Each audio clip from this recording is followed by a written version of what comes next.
नमस्कार दोस्तों, स्वागत करते हैं आपका एक नए वीडियो में जिसमें हम काफ़ी सारे इंपॉर्टेंट क्वेश्चन लेके आए हैं जो कि डिस्कस करने वाले जो कि आने वाले 1-2 दिनों में जो एग्जाम है उनमें बहुत ज़्यादा आपकी हेल्प करने वाले हैं लास्ट टाइम पे। ठीक, तो सबसे पहला जो क्वेश्चन हम लोगों के सामने वो चित्रकूट जलप्रपात कहाँ स्थित है। चित्रकूट जलप्रपात, आपने चित्रकूट का नाम सुना होगा। चित्रकूट धाम और चित्रकूट जलप्रपात दोनों अलग अलग जगह है। चित्रकूट जो धाम है वो उत्तर प्रदेश में स्थित है, लेकिन जो चित्रकूट जलप्रपात है वो छत्तीसगढ़ में स्थित है। ठीक है, तो आपके सामने ऑप्शन मध्य प्रदेश, उड़ीसा, महाराष्ट्र, छत्तीसगढ़, तो इसका राइट आंसर जो होगा वो छत्तीसगढ़ होगा। ठीक है, ध्यान रखिएगा चित्रकूट धाम और चित्रकूट जलप्रपात दोनों में अंतर है।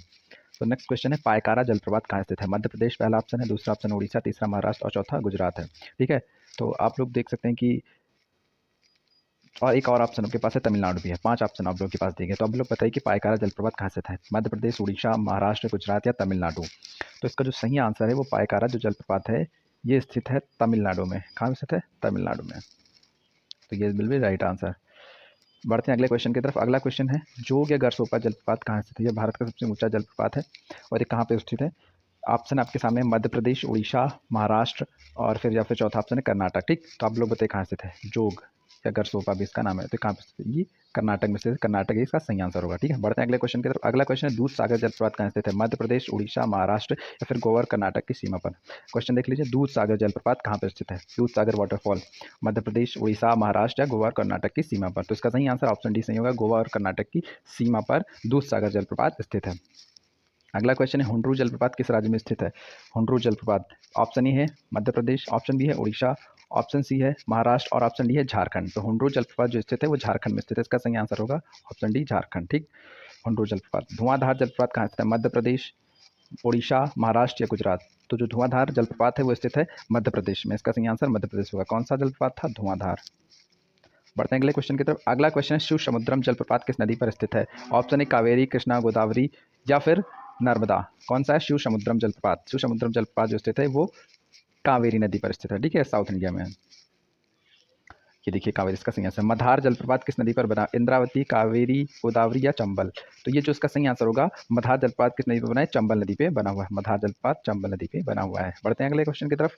नेक्स्ट क्वेश्चन है, जोग जलप्रपात को और किस नाम से जाना जाता है। मैंने बताया था जोग या गरसोपा जलप्रपात, इसको गरसोपा भी कहते हैं। ये भारत का सबसे ऊंचा जलप्रपात है। इसको किस नाम से जाना जाता है, किसके नाम पर। महात्मा गांधी, जवाहरलाल नेहरू या फिर वीर सावरकर या बलबीर सिंह। तो इसको महात्मा गांधी के नाम से भी जाना जाता है। गोकक जलप्रपात किस राज्य में स्थित है। मध्य प्रदेश, उड़ीसा, महाराष्ट्र या तमिलनाडु। तो जो गोकक जलप्रपात स्थित है वो तमिलनाडु में स्थित है। गोकक जलप्रपात कहाँ स्थित है। तमिलनाडु में स्थित है। नेक्स्ट क्वेश्चन इज, बिहार जलप्रपात किस नदी पर बना है। टोंस नदी, नर्मदा नदी, महानदी या शरावती। तो जो बिहार जलप्रपात है ये टोंस नदी पर बना हुआ है। ठीक है, इसका टोंस नदी इसका सही आंसर होगा। Option will be the right answer. जोग जलप्रपात की ऊंचाई कितनी है। सबसे ऊंचा जलप्रपात इंडिया का 253 मीटर इसकी ऊंचाई है। ये इसका सही आंसर होगा। बढ़ते हैं अगले क्वेश्चन की तरफ। नीलगिरी के पर्वतीय क्षेत्र में कौन सा जलप्रपात स्थित है। तो नीलगिरी जो कि साउथ इंडिया में पड़ती है, कर्नाटक के आसपास है, या तमिलनाडु में पड़ता है, सॉरी। तो ये कौन सा जलप्रपात इसके आसपास स्थित है। तो पायकारा जलप्रपात नीलगिरी पर्वत के आसपास स्थित है। कपिलधारा जलप्रपात किस नदी पर बना है। 14 क्वेश्चन इज, कपिलधारा जलप्रपात किस नदी पर बना है।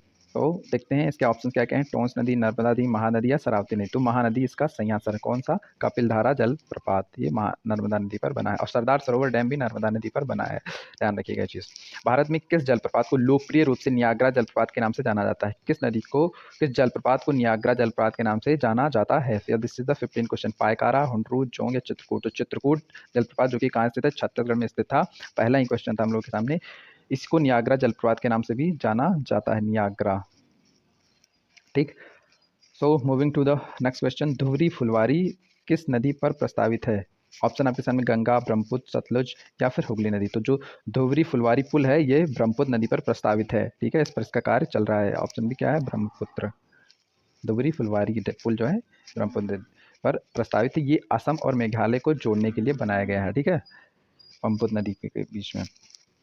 भारत का राष्ट्रीय गीत वंदे मातरम सर्वप्रथम कहाँ प्रकाशित हुआ, यानी किस पुस्तक में, कहाँ इसका उल्लेख हुआ था वंदे मातरम को। तो वंदे मातरम को लिखा किसने था, बंकिम चंद्र चटर्जी ने लिखा था। और सबसे पहले उनकी पुस्तक आनंद मठ में इसका उल्लेख हुआ था। आपको ऑप्शन दिखा देते हैं, आनंद मठ, गीतांजलि, विश्रीभत्स या केसरी। तो इसका सही आंसर कौन सा होगा, आनंद मठ। ठीक, भारत का राष्ट्रीय गीत वंदे मातरम सर्वप्रथम बंगाली कथा उपन्यास आनंद मठ में प्रकाशित हुआ था, जिसके लेखक बंकिम चंद्र चटर्जी थे। ठीक, अगला क्वेश्चन है, ओपेक का मुख्यालय कहाँ स्थित है।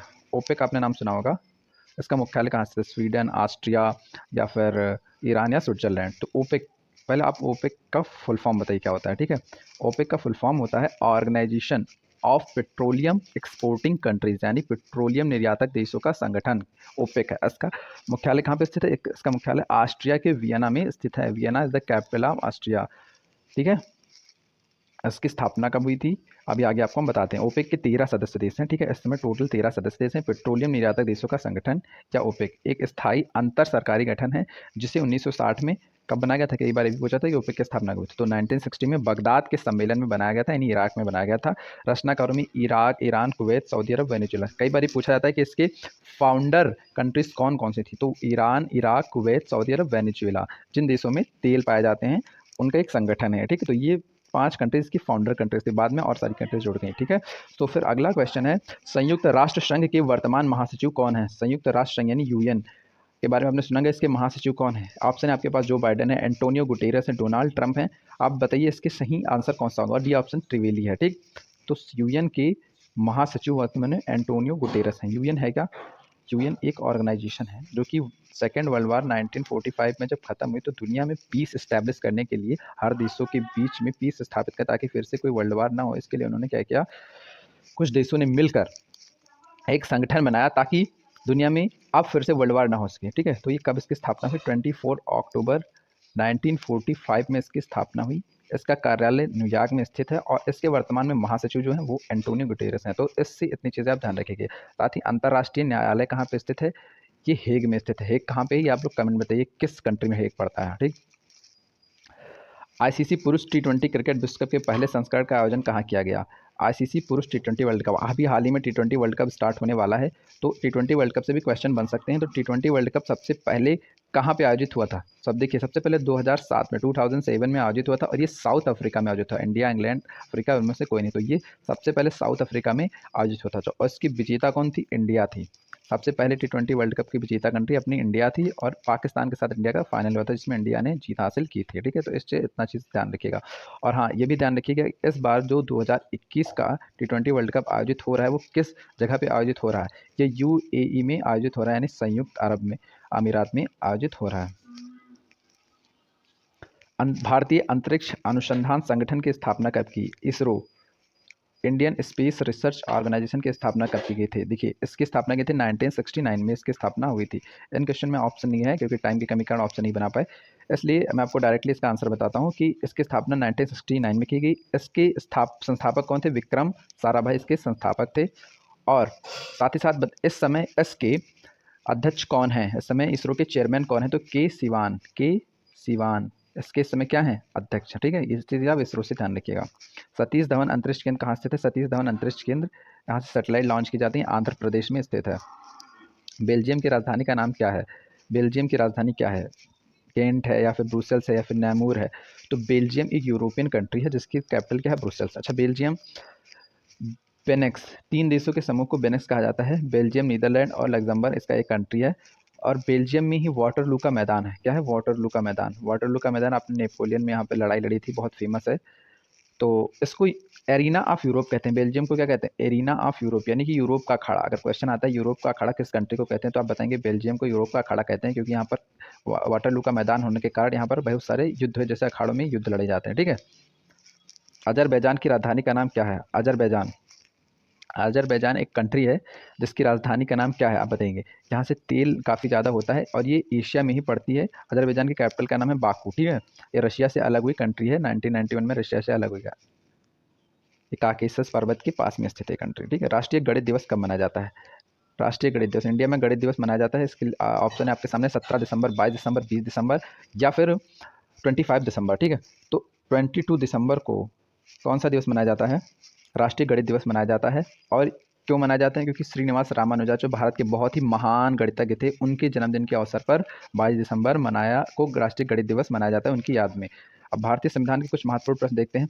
ब्रिटिश संसद ने भारतीय स्वतंत्रता अधिनियम पारित किया था, कब पारित किया था? तो ब्रिटिश संसद ने भारतीय स्वतंत्रता अधिनियम 18 जुलाई 1947 को पारित किया था। ठीक है, पढ़ते हैं अगले क्वेश्चन के। भारत के संविधान में मौलिक अधिकारों की कुल संख्या कितनी है? भारत के संविधान में इस मौलिक अधिकारों की संख्या 6 है। मूल संविधान में इसकी संख्या 7 थी। उसके बाद संपत्ति के अधिकार को अब कानूनी अधिकार का दर्जा दे दिया गया है, उसको हटा दिया गया है। अब बताइए कि जो मूल अधिकार भारत के संविधान वो किस भाग में आता है? टोटल भारत के संविधान में 22 भाग हैं, जिसमें तीसरे भाग में मूल अधिकार आता है। और साथ ही साथ मूल अधिकार किस देश के संविधान से लिया गया है? तो मूल अधिकार यूएसए।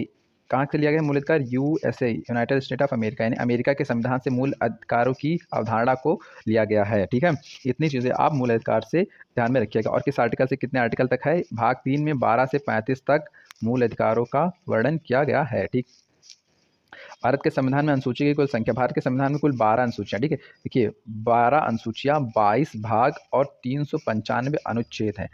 इन अनुच्छेदों में बाद में संविधान संशोधन होकर कुछ और धाराएं जोड़ी, जिससे लगभग इस समय 445 से ऊपर धाराएं हो चुकी हैं। ठीक है, लेकिन कुल अनुच्छेद, मूल अनुच्छेद 395 ही हैं। भारत के संविधान का कौन सा अनुच्छेद पंचायत राज को परिभाषित करता है? तो अनुच्छेद 243, याद रखिएगा, अनुच्छेद 243 पंचायती राज को परिभाषित करता है। अगला क्वेश्चन, भारतीय संवैधानिक अनुच्छेद 343 के तहत संघ की आधिकारिक भाषा कौन सी? हिंदी और अंग्रेजी को संघ की आधिकारिक भाषा दिया गया है। उसमें कुल कितनी राजभाषाओं का उल्लेख किया गया है? अनुच्छेद 343 में 22, ये भी ध्यान रखिए, 22 राजभाषाओं का उल्लेख किया गया। हिंदी कोई राष्ट्रभाषा नहीं, ये एक राजभाषा है, आप लोग ध्यान में रखिएगा। साथ ही साथ 22 राजभाषाओं का उल्लेख। अनुच्छेद 336 में केंद्रीय सेवाओं के लिए किस समुदाय को विशेष प्रावधान मिलता है?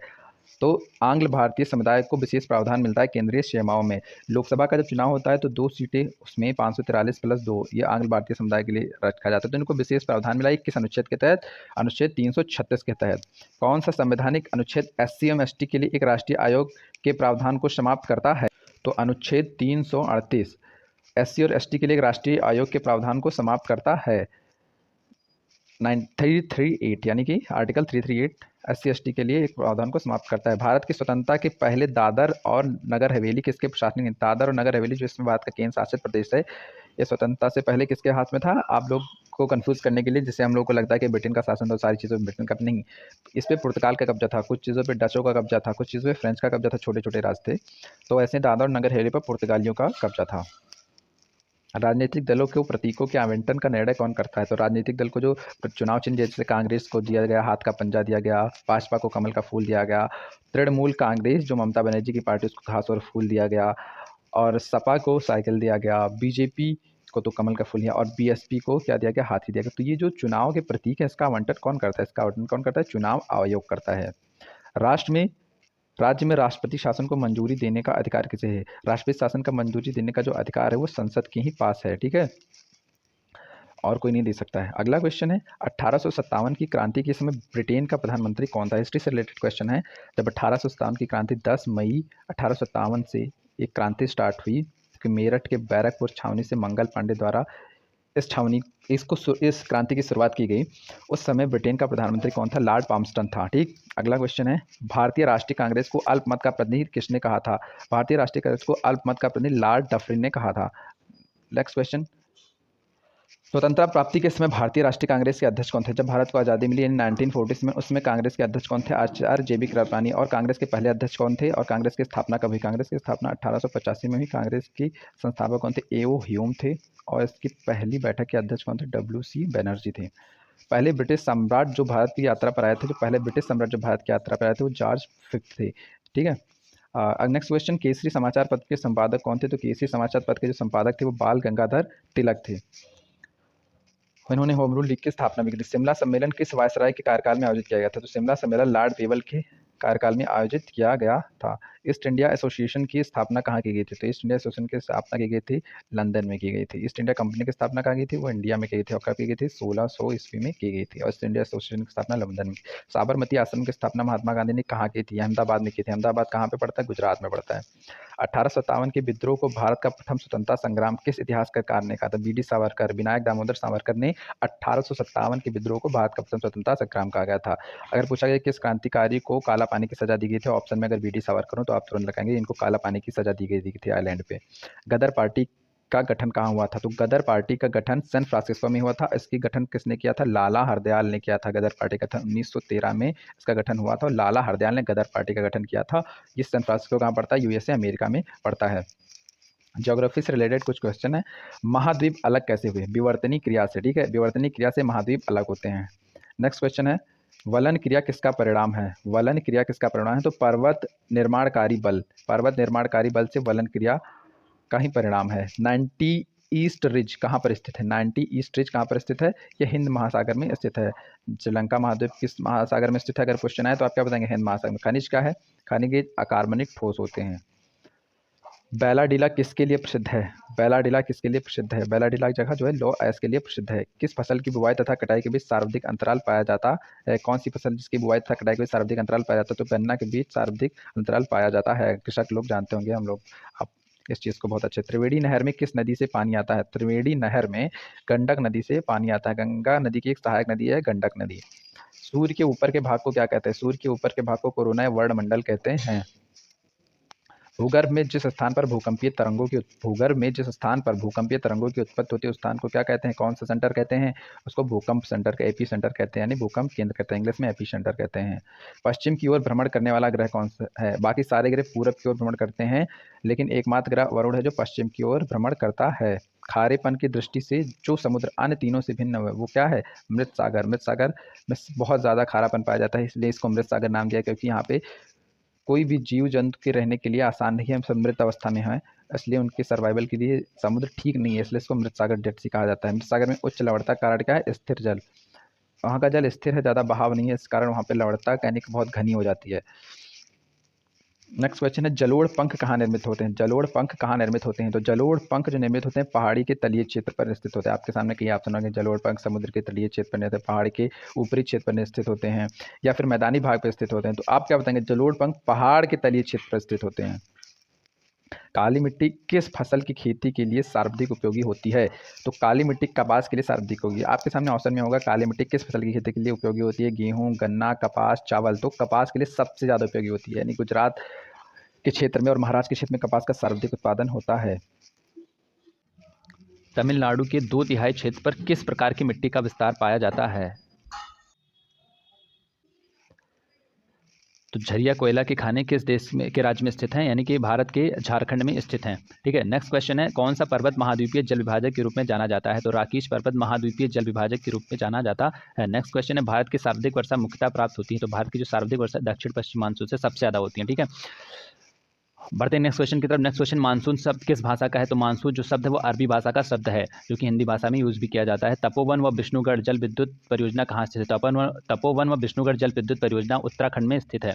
नेक्स्ट क्वेश्चन देखते हैं, काकरा पारा परियोजना किस नदी से संबंधित है? तो काकरा पारी परियोजना ताप्ती नदी से संबंधित है, ताप्ती नदी पर बनाई गई ये परियोजना है। नेक्स्ट क्वेश्चन देखते हैं, नेक्स्ट क्वेश्चन है, हिडकल परियोजना किस नदी पर स्थित है? तो हिडकल परियोजना घाटप्रभा नदी पर स्थित है। गंगा के मैदानों की पुरानी कछारी मिट्टी कहलाती है? तो गंगा के मैदानों की पुरानी मिट्टी बांगर, खादर, ऐसे कई सारे ऑप्शन में आपके सामने, तो बांगर इसका सही आंसर होगा। गंगा के मैदान की पुरानी कछारी मिट्टी को बांगर कहते हैं, नहीं को खदार कहते हैं। आधे अधूरी किस विधा की रचना है? आधे अधूरी किस विधा की रचना है? नाटक है, एकांकी है, कहानी है या उपन्यास है? तो आधे अधूरे जो है वो एक प्रकार का नाटक है, जिसके लेखक कौन है? मोहन राकेश है। ठीक है, बढ़ते हैं नेक्स्ट क्वेश्चन की तरफ। एक मुलाकात कहानी के कथाकार कौन है? एक मुलाकात कहानी के कथाकार क्या अलगा शरावगी हैं, या फिर कृष्णा शोभती हैं, या फिर दीप्ति खंडेलवाल हैं, या फिर उषा राज है? तो इसकी कथाकार कौन है? उषा राज है, एक मुलाकात कहानी के। नेक्स्ट क्वेश्चन की तरफ बढ़ते हैं। नेक्स्ट क्वेश्चन है कि शतरंज के खिलाड़ी किस लेखक या लेखिका की कृति है? सुमित्रा नंदन पंत, महादेव वर्मा, या प्रेमचंद, या फिर जयशंकर प्रसाद? तो प्रेमचंद की कृति है शतरंज की खिलाड़ी, एक कहानी है। और भी प्रेमचंद की रचना है गोदान कबन, सेवा सदन, निर्बला करबला। इंदुमती किस विधा की रचना है? इंदुमती क्या एक उपन्यास है, या फिर इंदुमती क्या एक उपन्यास है, या फिर एक कहानी है, या फिर एक नाटक है, या फिर एक निबंध है? तो इंदुमती क्या है? इंदुमती एक कहानी है, जिसके लेखक कौन है? किशोरीलाल गोस्वामी है। नेक्स्ट क्वेश्चन है, अर्धनारीश्वर किसकी रचना है? विष्णु प्रभाकर, प्रेमचंद, महात्मा गांधी, रामविलास शर्मा? तो अर्धनारीश्वर जो है विष्णु प्रभाकर की रचना है। नेक्स्ट क्वेश्चन इज, चंद्रकांता के उपन्यासकार कौन है? नीरजा गुलेरी, देवकीनंदन खत्री, प्रेमचंद या गोपाल राय? तो इसका सही आंसर देवकीनंदन खत्री होगा। इस उपन्यास के उपन्यासकार देवकीनंदन खत्री है, चंद्रकांता के। नेक्स्ट क्वेश्चन इज, भारतीय और द्विवेदी युग के बीच की कड़ी है? राधाचरण गोस्वामी, महावीर प्रसाद द्विवेदी, बाल मुकुंद गुप्त या प्रतापरुद्र? तो बाल मुकुंद गुप्त को क्या माना जाता है? भारतीय और द्विवेदी युग के बीच की कड़ी माना जाता है। रामचरितमानस में कुल कितने कांड है? रामचरितमानस में कुल 7 कांड है। ठीक है, दिस इज द